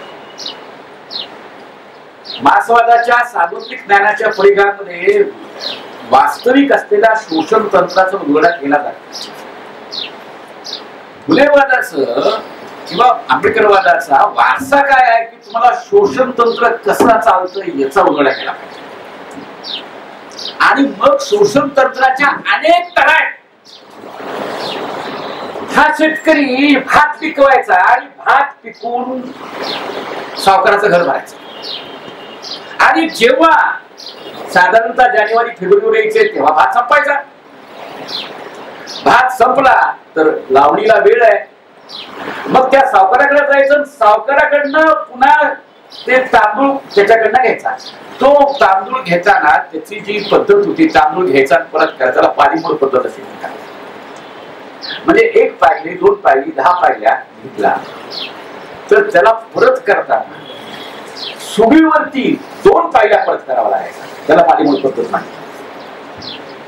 तुम्ही घेतला 1 पायली तर परत किती करायला पाहिजे, त्याचा किती प्रमाण पाहिजे ना. ते प्रमाण हे तो खोट ठरवायचा, ते प्रमाण तो सावकार ठरवायचा. आणि त्या चौकटीमध्ये सगळ्यात महत्वाची गोष्ट ही ह्या सगळ्या लुटीच्या मध्ये प्रामुख्यानं दुसरी पद्धत आहे लुटीची, ती म्हणजे वेठी करायची. विशेषतः अस्पृश्य आणि आदिवासी जमातीची लूट ही मुख्यतः फोर्स लेबरच्या स्वरूपात झाली. तेलंगणामध्ये भागीला पद्धत होती, कोकणामध्ये वेठी होती. दलितांना आदिवासींना या वेठीमध्ये जखडलेलं होतं, आणि त्याशिवाय शेतकरी सुद्धा त्या जखडलेले होते. गोदावरी पूर्वेकरांचं पुस्तक तुमच्यापैकी काही लोकांनी वाचले असेल, तुमच्या लक्षात असेल की लग्नाचं कर्ज काढलं म्हणून आयुष्यभर एका अर्थानं तो विकला गेला आणि तो दास झाला, वेठीमध्ये अडकला गेला. हे वेठीचं दुखणं होतं. या विरोधामध्ये 4 जाती एकत्र आहेत. तुम्हाला कदाचित माहिती असेल भंडारी ही चळवळ सुरू करण्याचं श्रेय जे आहे ते तुम्हाला कदाचित माहिती. बाबासाहेब गोले म्हणून फुल्यांचे शिष्य होते, त्यांनी ही चळवळ सुरू केली. त्याच्या संबंधातली माहिती जी आहे ती माहिती बाबासाहेबांना साधारणतः 1927 मध्ये जेव्हा बाबासाहेब कोकणामध्ये गेले होते महाडला, तेव्हा त्याची सगळी कल्पना बाबासाहेबांना दिली. 27 मध्येच बाबासाहेबांनी या विरोधात आंदोलन सुरू केलं. त्याला त्या काळात खांबे भेटले होते, आणि काही नेते त्यांना भेटले होते. 4 जाती आहेत. एक म्हणजे भंडारी, दुसरी आगरी, तिसरी कुणबी आणि महार. या 4 जाती ज्या आहेत, या 4 जाती या कृतीच्या अंगणात एकत्र आहेत. आता सगळ्यात महत्वाची गोष्ट, यांच्यामध्ये एकत्रित असणार 4 जाती, वेगवेगळ्या 4 जाती. आणि त्याचं कारण तुम्हाला दिसते की भौतिक परिस्थितीमध्ये खोट जो आहे तो खोट कोणत्या जातीचा असो, तो भंडारी असो, तो मराठा असो, तो ब्राह्मण असो, तो मुसलमान असो, तो खोट आहे, त्याची लूट आहे. आणि त्यामुळे वर्गीय शोषणाची स्थिती नाही. पण तरी देखील हे उभं राहण्याच्या पाठीमागं सगळ्यात सूत्र काम करत आहे. त्यांनी उल्लेख केला नारायण बाबू पाटील, हे सगळेजण नॉन ब्राह्मण या जी फुल्यांनी दिलेली कल्पना आहे किंवा एका अर्थाला ब्राह्मणेतर ही जी कल्पना नंतरच्या काळामध्ये आली त्या चौकटीमध्ये स्वतःला मोकळे असतात. त्यांची भाषणं पहा, तुम्हाला धक्का बसेल. हे सगळं रेकॉर्ड जे आहे ते 28 मध्ये आहे आणि तुम्ही वाचलं त्याचं फार ते रेकॉर्ड आपल्याला अनेक गोष्टी स्पष्ट करतात. त्यात एक सगळ्यात महत्वाची गोष्ट, त्यामध्ये प्रतिमा जी आहे ती प्रतिमा प्रामुख्यानं लढाई करताना ही नॉन ब्राह्मीण आपण आहोत, आपण नॉन ब्राह्मीण असल्या कारणामुळे एक झालं पाहिजे अशी. दुसरी एक गोष्ट आहे, त्यामुळे छत्रपती शिवाजी महाराजांचं प्रतीक स्वाभिमानाचं प्रतीक म्हणून त्या लढायचं. छत्रपती शिवाजी महाराजांची आठवण ही हिंदुत्ववाद्यांना दिलेलं आंदोलन नसून ती एका अर्थानं शेतकऱ्यांच्या क्रांती चळवळीचं सुद्धा एक महत्वाचं आकार राहिलंय की समजून घ्या. 1942च्या प्रति सरकार मध्ये सुद्धा छत्रपती शिवाजी महाराज की जय आहे. तिसरी महत्वपूर्ण गोष्ट समजून घ्यायचा प्रयत्न करा की तिथं सर्वसाधारणरित्या आटोकाट प्रयत्न आहे कार्यकर्त्यांचे. काय प्रयत्न आहे की कुळ ही एक जात आहे असं भाषाच असेल. आपण सर्वजण कुळ आहोत आणि आपली एकच जात कुळ अशी भाषा वेगवेगळ्या जातीतले सर्व पुढारी बोलतायत. तुम्हाला एक वर्गीय भान करण्याचा प्रयत्न दिसतो. पण सगळ्यात महत्वाची अडचण आहे या वर्गीयतेसाठी समान सांस्कृतिक गाभा नाही. पुन्हा हा कळीचा मुद्दा आहे आणि हा मुद्दा आपल्या सर्वांना सोडवायचा आहे. मी तुमच्या समोर हा मुद्दा उपस्थित करतो आहे की आपण वर्गीय आहोत म्हणजे काय, वर्गीय असण्याचा मुख्य आकृतीबद्ध काय असतो. वर्गीय असण्यामध्ये प्रामुख्यानं तुम्हाला तुमच्या वर्गशत्रूच्या विरोधामध्ये एक एकत्वाचा सांस्कृतिक वैचारिक वारसा, त्या वर्गशत्रूच्या संबंधामधलं तुमचं सगळ्यांचं भान एका अर्थानं एक असणं गरजेचं आहे. आता हे जे आहे हे कुठून येतं हा सगळ्यात महत्वाचा मुद्दा येतो. तुम्हाला प्रामुख्यानं परदेशामध्ये युरोपमध्ये हे भान घडताना दिसतं कारण शोषण वर्गीय आहे आणि त्यामुळे भान पण जे आहे ते भान तुम्हाला वर्गीय सापडे काम दिसतं. भारतामध्ये शोषण जे आहे ते पितृसत्ताक आहे.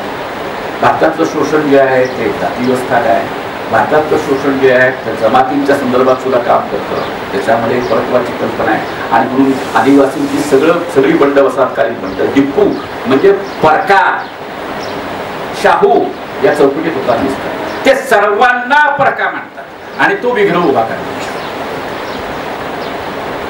हा विग्रह उभा करण्यासंबंधामध्ये वर्गशत्रूंच्या संबंधात विग्रह उभा करण्यामध्ये नेमकं काय करायचं हा पेच हा कृती आंदोलनात मध्यवर्ती राहिला. बाबासाहेब आंबेडकर प्रयत्न करत राहिले वेगवेगळ्या प्रकारचे. त्यातला एक प्रयत्न तुम्हाला सांगतो. बाबासाहेब आंबेडकरांनी जेव्हा सर्वसाधारणरित्या कृतीचा प्रश्न जो उपस्थित केला, कृती नष्ट करावी यासाठीचं बिल त्यांनी विधिमंडळात आणलं, त्याला विरोध केला काँग्रेस आणि त्यामध्ये मोरारजी देसाई होते, चरीचा उल्लेख केला, सरदार पटेल होते. सरदार पटेल जे आहेत त्या सरदार पटेलांच्याकडे जेव्हा महाराष्ट्राचे मुख्यमंत्री बाळासाहेब थोरात गेले तेव्हा त्यांनी त्यांना सांगितलं की तुम्ही काँग्रेसचे मुख्यमंत्री आहात म्हणून तुम्हाला मी मानत नाही तर तुम्ही गांधींचे अंगार आहेत म्हणून आपण तुम्हाला मानतो. बाबासाहेब आंबेडकरांनी तोच मुद्दा घ्यावा आणि म्हणाले बघा महाराष्ट्राच्या अभिमानाला या यांनी विरोध केला. हे जे पटेल होते ते पटेल खोतांचे प्राणी, विशेषतः इकडच्या भागामध्ये कोकणच्या एका उत्तरेच्या भागामध्ये हे मुख्यतः गुजराती सुद्धा खोत होते. आणि त्यामुळे खोतांच्या हितसंबंधाचा मुद्दा हा प्रामुख्यानं गुजराती विरुद्ध मराठी अशा पद्धतीने त्यांनी मांडायचा प्रयत्न केलेला दिसतो. आणि यातनं आपल्याला काय दिसतं, यातनं खांब्यांचे उदाहरणार्थ आपण त्यांची भाषणं घेतली तर काय दिसतं आपल्याला, तर प्रामुख्यानं मराठी अस्मितेच्या भूमी वर्गकल्पना बांधायचा प्रयत्न केला दिसतो. नंतरच्या काळखंडात संयुक्त महाराष्ट्र चळवळीमध्ये कोकणचा मोठा सहभाग राहिला, त्याची पार्श्वभूमी ही या कृती आंदोलनात सुद्धा घडताना आपल्याला पाहायला मिळते. पेच का म्हणतोय मी त्याला, पेच हा आहे की तुम्हाला मला जोडणारी एक सांस्कृतिक ओळख आपण घडवू शकतो का. तुम्हाला आणि मला केवळ वर्गीय चौकटीमध्ये सगळ्यांचं शोषण होतं या चौकटीमध्ये ती ओळख उभी करता येत नाही. आणि त्यासाठी फुल्यांनी जी भूमिका घेतली ती फुल्यांची भूमिका फार महत्वाची आहे की तुम्हाला एक शेतकरी नावाचं वर्गभान घडवण्यासाठी कुणबी जाती ओळखते म्हणले की तू कोण आहेस. ठासा मराठा मनोऱ्याशी संवाद नावाचा एक महत्वाचा टिपण शेतकऱ्यांच्या आसूमध्ये आलेला आहे. ठासा मराठा मनोऱ्याशी संवाद जर आपण नीट पाहिलं तर आता लक्षात असं येतं की अरे इथं सगळ्यात महत्वाची गोष्ट आहे की ही जी ओळख आहे ती ओळख तुम्ही घडवली पाहिजे. आणि त्यासाठी सांस्कृतिक परिवर्तनाचा मार्ग सांस्कृतिक परिवर्तनाशिवाय ही तुम्हाला मला जी वर्गीय ओळख साध्य करायची आहे ती वर्गीय ओळख घडणार नाही. आणि ती करण्यासाठी जे सांस्कृतिक परिवर्तन आहे त्याला जातीअंताची जोड द्यावी लागते. जातीअंताचा त्रिदास्याच्या अंताचा कार्यक्रम तुमच्या एकंदरीतच लढ्याशी जोडल्याशिवाय हे शेतकरी वर्गभान हे क्रांतिकारक दिशेनं वाटचाल करू शकणार नाही. हे आपल्याला प्रामुख्यानं वासातिक चळवळीच्या एकंदरीत एक लढ्यापासून घेत आहे. दुसरी महत्वपूर्ण गोष्ट आपण समजून घेतली पाहिजे आणि ती सातत्यानं जागरूक आहे. काँग्रेसनं 1937 मध्ये सत्तेवर आल्या जसा खोतीच्या विरोधातला कायदा स्वीकारला नाही तसं कामगाराच्या क्षेत्रामध्ये त्यांनी ट्रेड डिस्प्यूट ऍक्ट आणला, म्हणजे संपावर बंदी आहे. आणि बाबासाहेब असं म्हणाले की हा कायदा म्हणजे नव्या प्रकारची कामगारांच्या वरती उभी केलेली ही दास्य प्रथा आहे, स्लेव्हरी आहे. आणि पुन्हा तुम्हाला मी सांगेन की हा तिन्ही कायदे जुलमी कायदे हे दुसरं तिसरं काही नसून ते पुन्हा एकदा दास्य कारण शोषण करण्यासाठी भांडवलशाही ही आपण जी गृहीत धरतो आहोत ती उत्क्रांती, परिवर्तन, ती गतिशीलता आणि सगळ्या प्रकारच्या सुधारणाकडे हे झूट आहे. कारण समीर अमीन जे म्हणतात ते फार महत्वाचं आहे की ज्या प्रकारे आर्थिक क्षेत्र उभी राहिलेली आहेत, कोर म्हणजे क्षेत्र ज्याला आपण केंद्र म्हणतो आणि पेरिफरी म्हणजे ज्याला परीघ म्हणतो, तर परीघ आणि एका अर्थानं कोर केंद्र याचा जो एक विशिष्ट पातळीवरती संबंध हा भांडवलशाही तयार झालाय. त्यामध्ये जिथं पैसा एकवटायचा आहे, उदाहरणार्थ घ्या मुंबई, उदाहरणार्थ घ्या अमेरिका, उदाहरणार्थ घ्या जपान, उदाहरणार्थ घ्या चायना, जर तिथं पैसे एकवटायचे असतील तर दुसऱ्या बाजूला म्हणजे परिघामध्ये जी पारंपरिक व्यवस्था आहे ती व्यवस्था कायम राहिली पाहिजे. तिथला विकास, इथला अविकास, तिथली संपत्ती आणि इथली विपन्नता, तिथं एका अर्थानं सांस्कृतिक भरभराट, इथं सांस्कृतिक विपन्नता, इथं सरंजामशाही, इथं आधुनिकता, अशा प्रकारच्या विषम आकृतीबंधातच भांडवलशाही काम करते. आणि भांडवलशाही त्या देशामध्ये असलेल्या त्या शोषणाची व्यवस्था यांना दृढमूल करायचा प्रयत्न करते.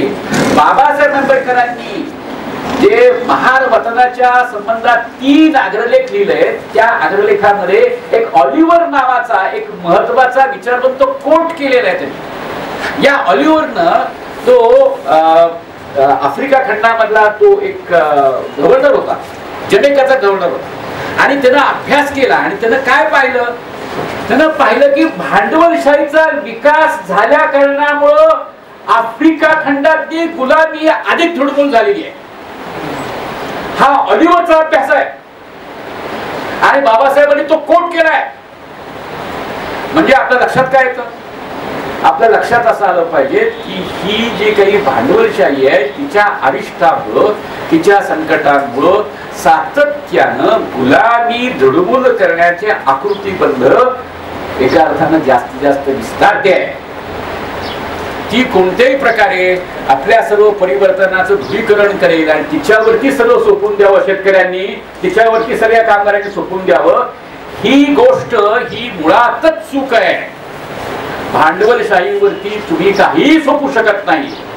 आणि या भांडवलशाहीनं भारतातला शोषण शासनाचा आकृतीबंध टिकवण्यासाठी ब्राह्मणवादाच्या बरोबरती हातमिळवणी केलेली आहे. आणि ही एक अत्यंत महत्वाची गोष्ट आपण समजून घेतली पाहिजे की इतकी आक्रमक भांडवलशाही आत्ताच काय येते, काँग्रेसच्या काळातही होती, पण इतकी आक्रमकता याचं मुख्य कारण आहे त्याचा जो वैचारिक ताणाबाण आहे तो ब्राह्मणवादामध्ये उभा राहतो. आणि भारतातलं जातीला व्यवस्था शोषण ब्राह्मणवादाच्या दूषितच होत असतो. आजही उतरंडीच्या विषमतेचा आकृतीबंध काम करतो. आजही मी तुम्हाला सांगेन की जातीय शोषणाचा आकृतीबंध विनिमय संबंधाच्या चौकटीत कायम आहे. त्यामुळं जरी व्यवस्था बदलत असतील, जरी परिवर्तन होत असेल, तरी देखील हा एक महत्वाचा गाभाचा मुद्दा जो आहे तो आपण समजून घेतला पाहिजे. तो म्हणजे की हे जे सर्वसाधारणरित्या सिद्ध आहे त्याच्यामध्ये पारंपरिक दासत्वाचे आकृतीबंध म्हणजे स्त्रियांवरचे अन्याय हे कमी होतील अशी स्थिती नाही आहे. आदिवासींचे अन्याय, दलितांवरचे अन्याय किंवा एकंदरीत शेतकऱ्यांचे अन्याय कमी होतील अशी स्थिती नाही आहे, उलटे वाढतील. अशा प्रकारचा विरोधाभास हा भांडवलशाहीमध्ये आहेच. आणि हीच तर एका अर्थानं आपण बाब समजून घेतली पाहिजे. तिसरी महत्वाची बाब या एकत्रित वासातिक आंदोलनातून आपण समजून घेतली पाहिजे ती म्हणजे की वासातिक कारखान्यामधले जे लढे होते ते अल्पकालीन राहिले, स्फोटिक होते. म्हणजे त्याला काय होतं की उत्स्फूर्तपणानं झाले. 1875 दंगा उत्स्फूर्तपणानं झाला. आणि शेतकरी बंडाचं स्वरूप उत्स्फूर्त असतं, उग्र असतं, पण उत्स्फूर्त असतं, अल्पकालीन असतं. आणि आपल्याला शेतकऱ्यांच्या संघर्षाला यातनं बाहेर काढावं लागतं. या अल्पकालीन असणाऱ्या म्हणजे 3 जमिनी कायदे ऐकत राहा. नंतर शेतकऱ्यांची जे संपूर्ण आयुष्य आहे त्याचे जे पेच आहे, प्रश्न आहे, जिकीर आहे, त्यात ते पुन्हा माघारी गेले.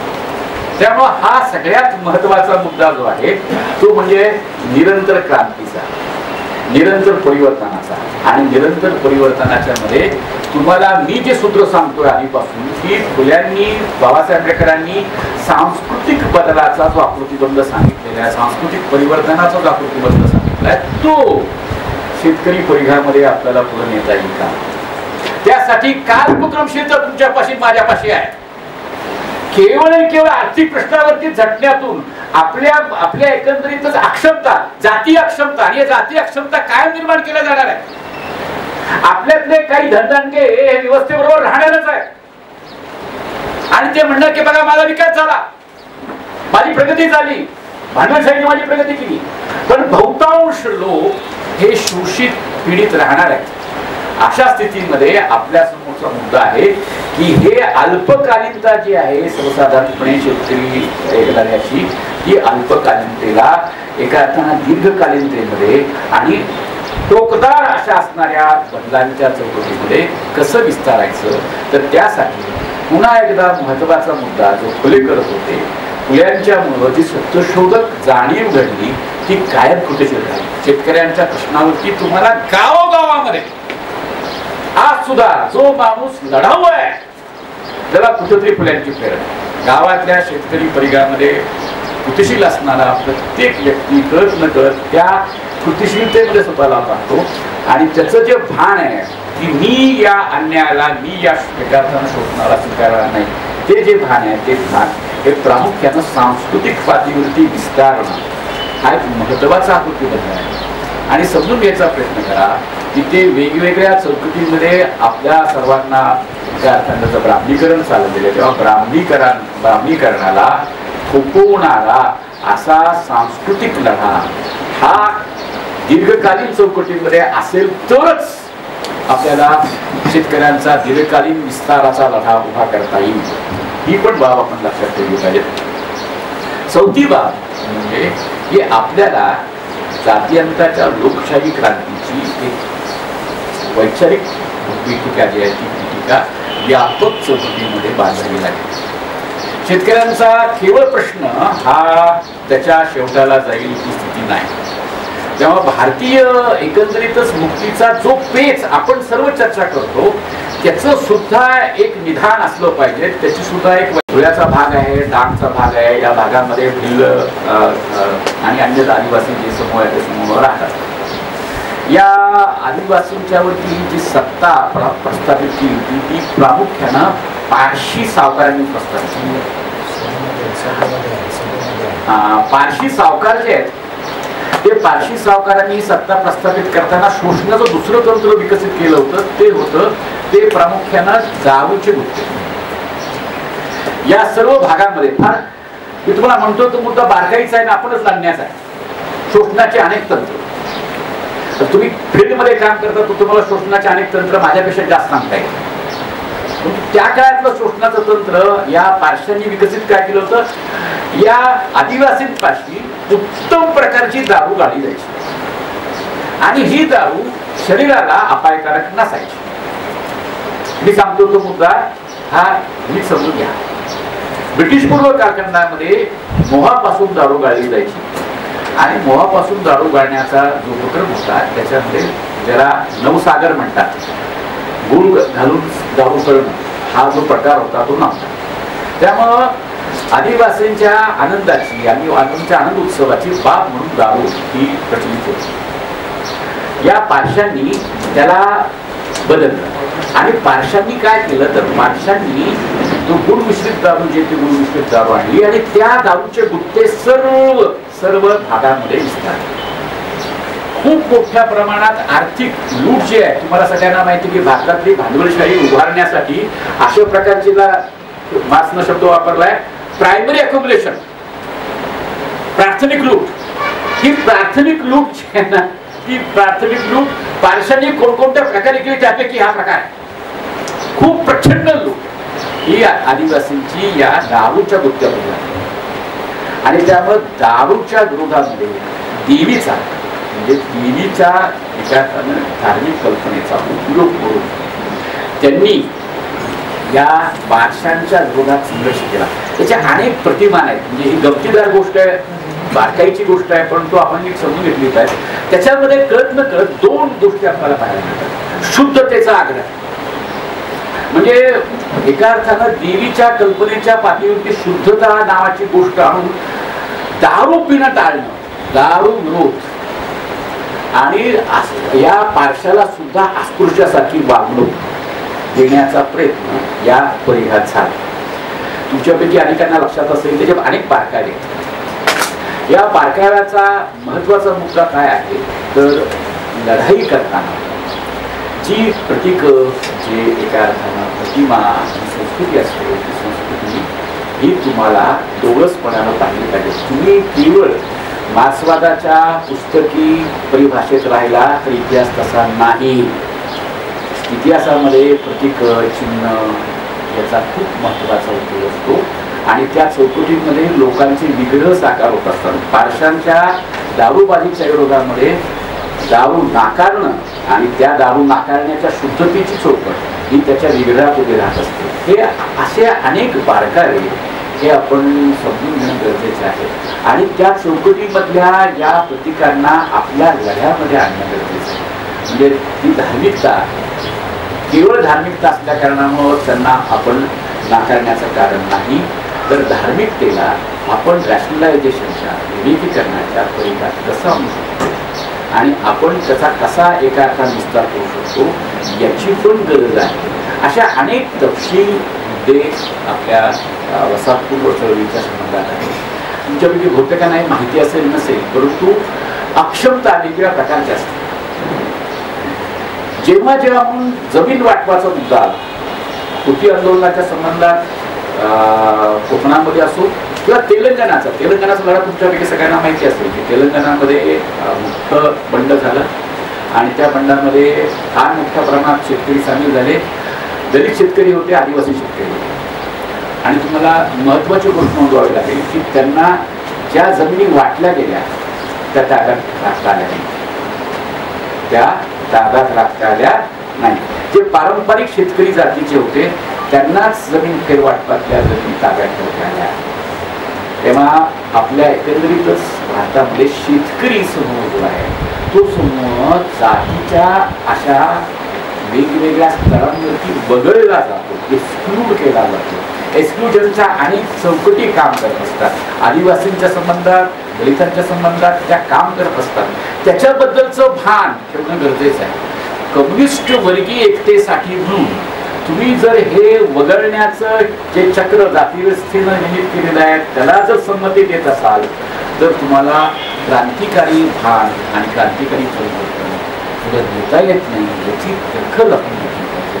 आणि त्यामुळे सगळ्यात महत्त्वाची गोष्ट की जे बारकाईचं विश्लेषण बाबासाहेब करतात की वगळण्याच्या अनेक तऱ्हा आहेत. डिग्रेडेशन, तुमचं अवनतीकरण करणं, डिस्ट्रिब्युशन हे तुमची विपन्नता उभी करणं, मॅर्जिनलायझेशन हे तुमचं सीमांतीकरण घडवणं आणि तुम्हाला क्षुल्लक बनवणं, ही जी प्रक्रिया आहे त्या प्रक्रिया या सातत्यानं काम करत असतात.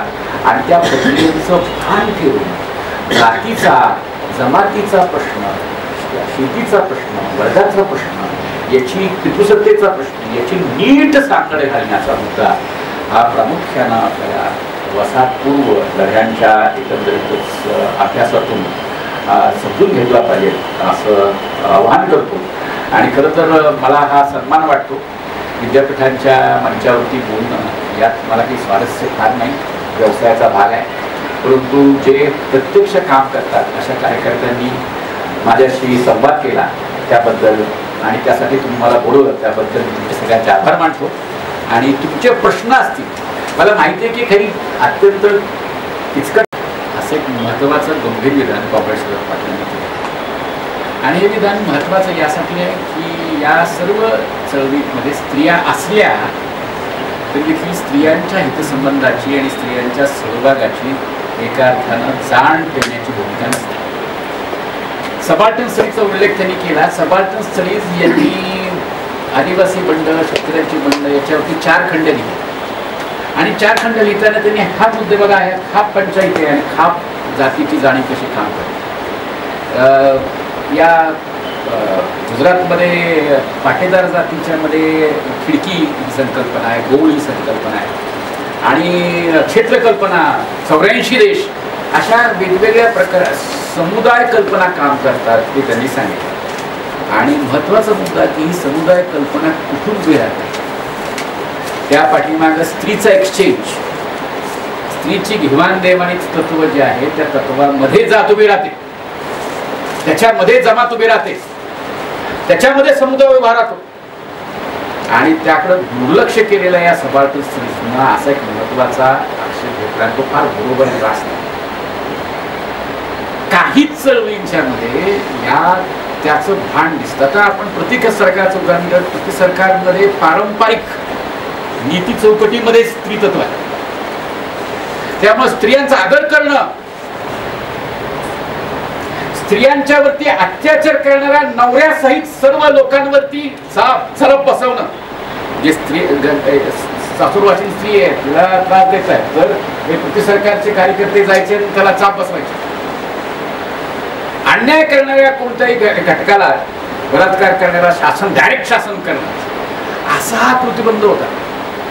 आता हा पितृसत्तेच्या चौकटीमध्येच होता, परंतु स्त्रियांना घेऊन आलेला होता, स्त्रियांच्या सहभागाला घेऊन. आणि सर्व स्त्रिया फार एका अर्थानं मनापासून या चळवळीत स्थापित झाल्या. आणि त्याची अनेक उदाहरणं, यांना खाणं पोचवणं, एका अर्थानं यांना निरोप पोचवणं, त्याबरोबर ती अनेक गोष्टी इकडून तिकडून घेऊन जाणं, अशा सर्व स्वरूपात. महत्त्वाचा मुद्दा असा आहे की जेव्हा शेतीचा प्रश्न उपस्थित केला जातो तेव्हा शेती प्रश्नाची मूलगामी मांडणीची गरज आहे. कॉम्रेड शरद पाटील त्या अनुषंगाने महत्त्वाचा मुद्दा सांगत आहे जमीन मालकीपासून जरी आपण लक्षात घेतलं तर आपण शेतकरी पुरुष असतो या संकल्पनेमध्येच का उभे राहतो हा प्रश्न फार गंभीर आहे. अनेक देशाच्या भूभागांमध्ये स्त्रिया शेतकरी आहेत परंतु आपलं जेंडर जे आहे ते जेंडर पुरुषच आहे. आणि त्या अर्थानं आपल्या चळवळीने कर्तेपणाच्या चौकटीत स्त्रीत्वाची दखल घेणं गरजेचं आहे. आणि शेतकरी स्त्रिया आज तरी मी कोकणात होतो, कोकणामध्ये मी असं पाहिलेलं आहे की कसणाऱ्या स्त्रिया शेतकरीच होत्या. पुरुष घरात राहायचे आणि सर्वात जास्त काम स्त्रिया करायच्या. ग्रामीण भागामध्ये आगरी तळावरती मी राहत होतो, सर्वात जास्त काम स्त्रिया करायच्या. परंतु एकंदरीत सरकार दरबारी आणि आपल्याही संज्ञेमध्ये शेतकरी पुरुषच असतो. आणि त्यामुळं मूलगामी मुद्दा आहे आणि याची पण एका अर्थानं फेर मांडणी आपल्याला करणं गरजेचं आहे. याची आठवण केल्याबद्दल प्रत्येकाला मी धन्यवाद देतो. दुसरा मुद्दा जो 1857च्या बंडानं उपस्थित केला, 1857चा बंड हे आपण मध्यवर्ती धरू शकत नाही, कारण जी काही वसाहतवाद आला त्यानं जी बदलाची प्रक्रिया सुरू केली ती आधीपासून सुरू केली. उदाहरणार्थ सांगायचं म्हटलं तर मुख्यतः जमिनीकडे पाहायचं कसं, याचा एक भांडवली दृष्टिकोन आला. ती क्रयवस्तू बनली, त्याच्या आधी ती क्रयवस्तू नव्हती.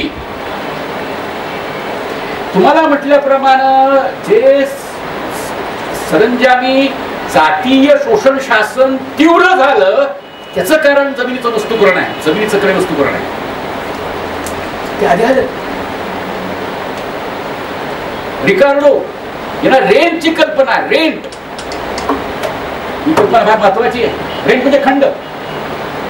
वसाहतवादी सत्ता म्हणाले की आम्ही जमिनीचे मालक आहोत, खंड आम्हाला द्या.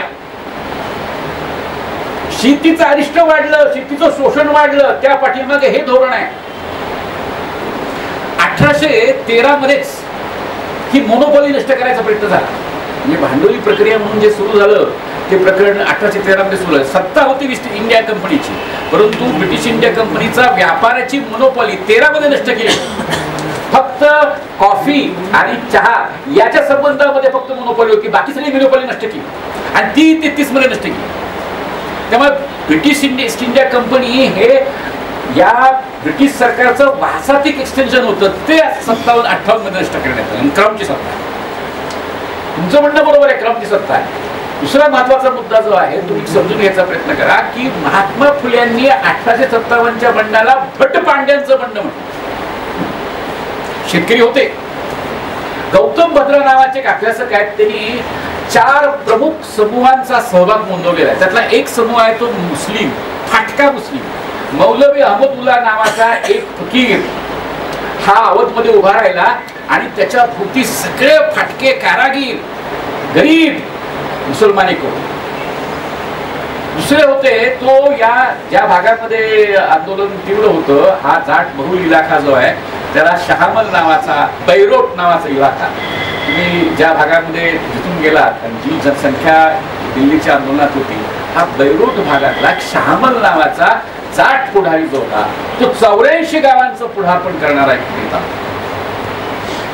देवी सिंग, चन्नू हा कोल पुढारी होता.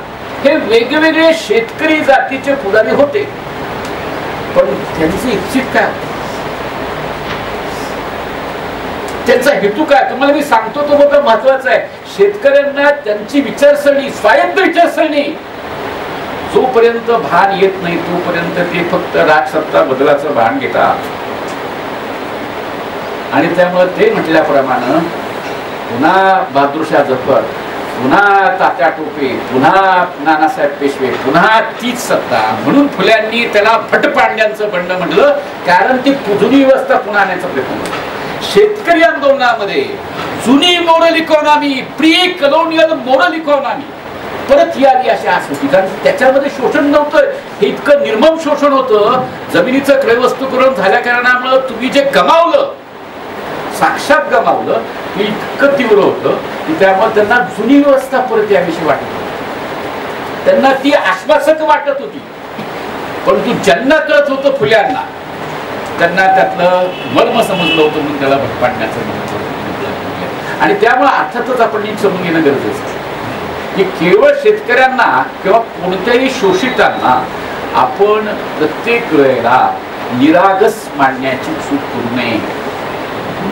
हितसंबंधाच्या महत्वाचं म्हणजे कॉन्ट्रडिक्शन, तुम्ही कॉन्ट्रडिक्शन कशी मांडता, जातीची कॉन्ट्रडिक्शन, वर्गाची कॉन्ट्रडिक्शन, सत्तेची कॉन्ट्रडिक्शन मानून तुम्ही त्यांचा विचार केला पाहिजे. केवळ आदिवासी आहेत, केवळ दलित आहेत, केवळ शेतकरी आहेत अशा निरागस चौकटीमध्ये आपण त्यांच्याकडे बघू नये. त्यांच्या हितसंबंधांच्या, त्यांच्या राजकारणाच्या प्रतिबंधात बघावं आणि त्याचं मूल्यमापन. आणि त्यामुळं असं जे आपल्या सर्वांची प्रवृत्ती असते की जे शेतकरी आहेत म्हणजे ते सगळंच योग्य आहे, किंवा आदिवासी आहेत ते सगळंच योग्य आहे, किंवा दलित आहेत ते सगळंच योग्य आहे, तसं नव्हे. निरागस चौकटीमध्ये त्यांच्याकडे बघू नये. तुम्ही एकंदरीतच विग्रहाच्या चौकटीमध्ये ज्या प्रकारचे संबंध घेऊन ते उभे राहतात त्या चौकटीतच त्यांना बघितलं पाहिजे. हा एक महत्त्वाचा मुद्दा आहे. दुसरं एक महत्त्वाचं निरीक्षण या संबंधात ते जे दिलं होते त्याला मी सांगतो तुमचा की भारताचं वास्तव हे निखालसपणानं जातवर्गीय आहे. जात वर्ग लिंग भावाची इतकी गुंतागुंतीची एकजूट आहे की त्या एकजुटीनं आता काहीतरी वर्ग वेगळे आहेत आणि जात वेगळी आहे अशा कल्पना बाळगून चालणार नाही. गुंतागुंत विलक्षण आहे आणि ही गुंतागुंत अनेक पातळ्यांवरती काम करते. म्हणजे दलित मध्यम वर्ग हा वगळण्याच्या परिघातच काम करतो. ज्याला मध्यम वर्ग म्हटली जाते, सदाशिव पेठ म्हटली जाते, अशा वस्त्यांच्या मध्ये मराठवाड्यात तरी स्थान नाही दलित मध्यम वर्ग असला तरी. त्यामुळे आपण नीट समजून घेणं गरजेचं गोष्ट आहे की वर्ग ज्या जातीच्या प्रारूपामध्ये, जातीच्या आकृतीबंधामध्ये काम करतो त्याचं वैविध्य आणि वैशिष्ट्य आहे. आणि ते समजून जात वर्गीय चौकटीमधली शेतकरी एकजूट ही चौकट आपण समजून. म्हणून तुम्हाला म्हटलं की स्तरीकरण, कम्युनिस्टांचं स्तरीकरण काय? कम्युनिस्टांचं स्तरीकरण हे पूर्ण आर्थिक स्तरीकरण आहे. थोरले किंवा बडे शेतकरी, मध्यम शेतकरी आणि शेतमजूर, आर्थिक स्तरीकरण आहे. आणि मी तुम्हाला सांगतो की असं स्तरीकरण शेतकऱ्यांच्या मध्ये नाही आहे. अगदी ज्या भागातल्या वसाहत कालखंड शेतकऱ्यांची उदाहरणं देतोय. भिल्ल हे नांगराचा उपयोग कमी करत होते, कोकणा अधिक करत होते. वसाहत कालखंडामध्ये घडलं काय असेल तर ते नांगर जो आहे तो नांगर हा भिल्लांच्याकडे पण आणण्याचा प्रयत्न सुरू झाला, कारण त्याचं उत्पादन वाढलं. पण शेती करण्याच्या पद्धती या स्वरूपात सुद्धा भारतामध्ये वसाहतपूर्व कालखंडामधल्या शेतकऱ्यांचं वैविध्य राहिलेलं आहे, त्याच्या शोषणाचं वैविध्य आहे. तेव्हा हे जर बारकावे आपण समजून घेतले नाही, शोषणाचे आणि वगळण्याचे आकृतीबंध जर आपण नीट समजून घेतले नाहीत तर शेतकरी प्रश्नाला केवळ एकाच वर्गीय चौकटीत बघण्याचा आपण प्रयत्न करू आणि मुक्तीच्या शक्यता करू. त्यामुळे जातीचं, जमातीचं जी विशिष्टता आहे तिची दखल घेणं गरजेचं आहे. पितृसत्तेचे एकंदरीत जे फंक्शन आहे ते फंक्शन नीट समजून घेणं गरजेचं आहे आणि त्या चौकटीमध्ये आपल्याला हा लढा उभा करावा लागेल. इथं मी थांबतो.